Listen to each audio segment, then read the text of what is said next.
अब दिख रहा है एक बंदा मोरना जो कि सिख नहीं है, वो बिहार से है या बंगाल से किधर से हमको नहीं मालूम, लेकिन वो 3 पर्ची हाथ में लेके खड़ा, कोई बच्चा उससे पूछ रहा है कि आप 3 पर्ची क्या करूँगा मेरे बच्चों का। तो बच्चे जब 18 साल के हो जाते हैं ना, तो उनको सब मालूम रहता है कि मुझे क्या करना है, वो माँ बाप से नहीं पूछते।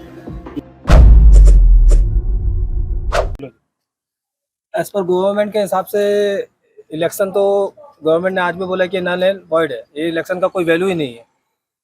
इन्होंने गवर्नमेंट का वो था कि 90 डेज में आपको इलेक्शन कराने हैं, वो पिछले महीने ही वो उसका कार्य खत्म हो चुके थे।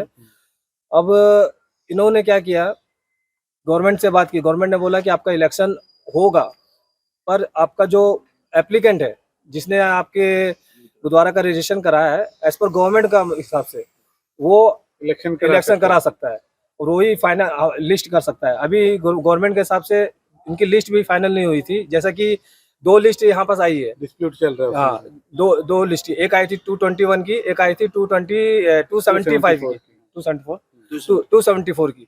वो दोनों लिस्ट का डिस्प्यूट है और वो दोनों लिस्ट अभी तक फाइनल नहीं हुई थी। फिर भी उन्होंने जबरदस्ती और इन्होंने इलेक्शन को कंडक्ट कराया एस बोगस तरीके से, जो कि इलेक्शन का कोई तरीका ही नहीं है।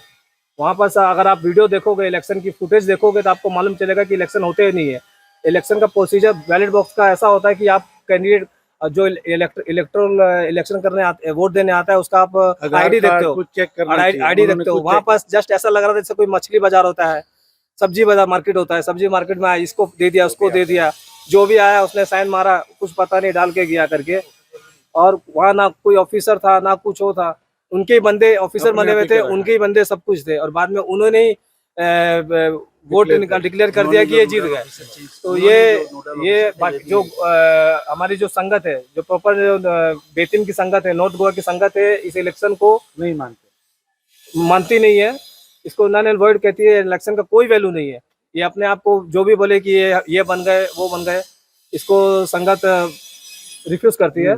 नहीं, हम लोग दोनों तीनों एप्लीकेंट थे, हमने वहाँ पे खोल के उनको हाथ जोड़ के विनती की है कि हम लोग इस पे पार्टिसिपेट नहीं करेंगे, हम लोग गवर्नमेंट के खिलाफ नहीं जाएंगे, क्योंकि सिस्टम के खिलाफ हम लोग नहीं जाएंगे। सिस्टम का लेटर 6 तारीख को आ चुका है, उनके खिलाफ हम लोग इलेक्शन में खड़े नहीं होंगे।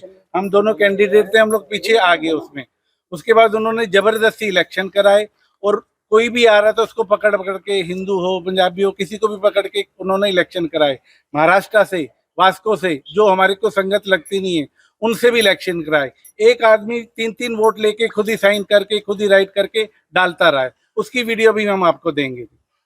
पंटी जी, आप ये कहना चाहता हूँ, जब रजिस्ट्रार ने हमको गवर्नमेंट से लेटर आया है कि 11 तारीख को आपने सबने आना करके, जिसके जिसके नाम का लेटर है, तो हमने सैटरडे को एक छोटी सी मीटिंग बुलाई करके कि जो भी कैंडिडेट खड़े थे करके हमने सबने मीटिंग बुलाई।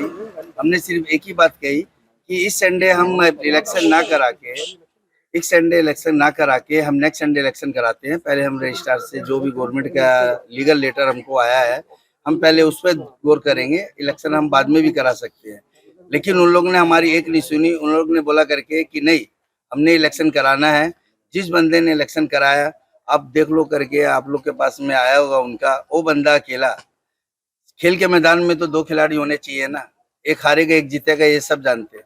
अब एक ही खिलाड़ी वहां पे पहुंचा हुआ करके 3 खिलाड़ी, वहां 4 कैंडिडेट, जिसमें से 3 खिलाड़ी, 3 कैंडिडेट बाहर हो गए कि हम ये गवर्नमेंट के ऊपर नहीं जा सकते। उसने अपने आप अपने बंदों को बुलाया, उसको मालूम था कि मैं वन साइड हूँ करके, 3 लोग बाहर है। इसके लिए उसने क्या किया करके अपने बंदों को बुलाया, चाहे वो केसुनी से बुलाया, चाहे वो महाराष्ट्र से बुलाया, चाहे उसने साउथ से बुलाया। ये उसकी जानबूझ के उसने ये किया। और बाकी तो आप लोग सब कुछ जानते हैं करके, वो वीडियो हमारे पास है, वीडियो आपको भेजेंगे हम लोग, वीडियो देख लीजिए करके। उसमें वीडियो में सीधा साफ दिख रहा है एक बंदा मोरना जो कि सिख नहीं है, वो बिहार से है या बंगाल से किधर से हमको नहीं मालूम, लेकिन वो 3 पर्ची हाथ में लेके खड़ा, कोई बच्चा उससे पूछ रहा है कि आप 3 पर्ची क्या करूँगा मेरे बच्चों का। तो बच्चे जब 18 साल के हो जाते हैं ना, तो उनको सब मालूम रहता है कि मुझे क्या करना है। वो माँ बाप से नहीं पूछ रहे हैं कि मुझे क्या करना है क्या नहीं करना है। वो विधानसभा और लोकसभा का भी इलेक्शन का वोटर होता है करके, वो सब चीज में आगे पीछे घूमता है। ये तो एक गुरु घर का एक इलेक्शन था। बस मैं ये बोलना चाहता हूँ करके, ये हम नहीं मानते करके, ये इलेक्शन जो है ये इलीगल हुआ है करके, ये वन साइडेड है। वाहिगुरु जी का खालसा वाहिगुरु जी की फतेह। सत श्री अकाल, नमस्कार, जय। हाँ जी, जो कल गुरु सिंह सभा बेतिम गुरुद्वारे साहिब के जो इलेक्शन हुए वो अनलीगल हुए। आपने देखा था कि वहाँ पर मीडिया के राही जो नॉन सिख सिख भी नहीं थे, वो एक नहीं 3-3 वोटिंग डाल रहे थे। तो ये देखिए इस तरह से इलेक्शन ये होना था या नहीं था। और हमारे सिख समाज में क्या होता है कि ओनली फॉर सिक्स ही सिख समाज के इलेक्शन करते हैं। उसमें आपने देखा था सारे जितने भी अनलीगल इलेक्शन हुए हैं, जो बिल्कुल लीगल नहीं है, अनलीगल इलेक्शन है ये, और हम इस चीज़ को नहीं मानते।